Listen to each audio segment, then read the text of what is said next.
భారతదేశ ఆత్మ గౌరవానికి, స్వాతంత్ర సమర స్ఫూర్తికి నిలువెత్తు నిదర్శనం మన జాతీయ గేయం వందే మాతరం. మన జాతీయ పతాకం అంటే రాజ్యాంగం కంటే, స్వతంత్ర భారత గణతంత్రం కంటే పురాతనమైన ఈ గీతం రచించి 150 ఏళ్లు పూర్తయ్యాయి. స్వాతంత్ర పోరాటంలో కోట్లాది మంది గుండెల్లో దేశభక్తిని రగిలించిన ఈ అమర గేయానికి కేంద్ర హోం వ్యవహారాల మంత్రిత్వ శాఖ నూతన అధికారిక ప్రోటోకాల్ను విడుదల చేయడంతో పాటు పార్లమెంటు చట్టపరమైన రక్షణను కల్పించింది.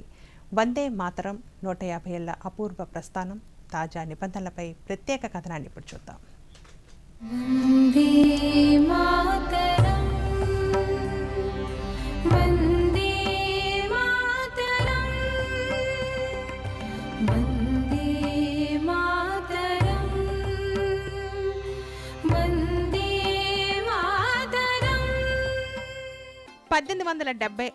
నవంబర్ 7న బకిం చంద్ర చటర్జీ వందే మాతరం గీతాన్ని రచించారు.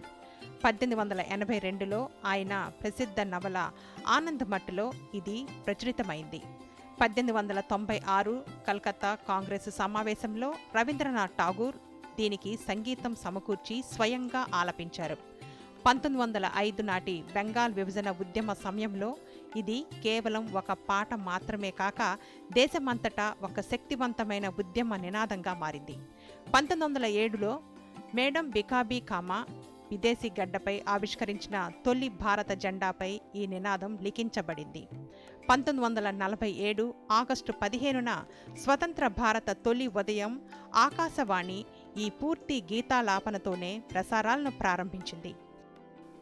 ఈ చారిత్రాత్మక గేయానికి పూర్తి చట్టపరమైన భద్రత కల్పిస్తూ parliament prevention of insults to national honour amendment bill ఆమోదించింది.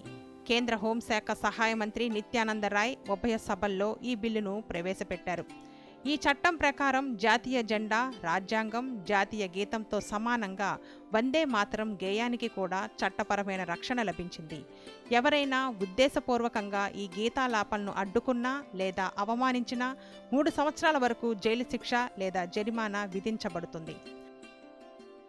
1950 జనవరిలో రాజ్యాంగ పరిషత్తు సమావేశంలో బాబు రాజేంద్ర ప్రసాద్ జనగణమనను జాతీయ గీతంగాను, వందే మాతరంను సమాన హోదా కలిగిన జాతీయ గేయంగాను ప్రకటించారు. ఈ సమాన గౌరవానికి 76 ఏళ్ల పాటు లిఖితపూర్వక నియమావళి లేకపోగా కేంద్ర హోం వ్యవహారాల మంత్రిత్వ శాఖ నూతన మార్గదర్శకాలను విడుదల చేసింది. ఈ నూతన ప్రోటోకాల్ ప్రకారం వందే మాతరంలోని మొత్తం 6 చరణాలను ఆలపించాల్సి ఉంటుంది. దీని అధికారిక వ్యవధి 3 నిమిషాల 10 సెకన్లు. ప్రభుత్వ అధికారిక కార్యక్రమాలు, రాష్ట్రపతి, గవర్నర్ల రాకపోకల సమయాల్లో దీనిని ఆలపిస్తారు. జాతీయ గీతం, జాతీయ గేయం రెండూ ఉన్న చోట ముందుగా వందే మాతరం ఆలపించిన తర్వాతే జనగణమన వస్తుంది.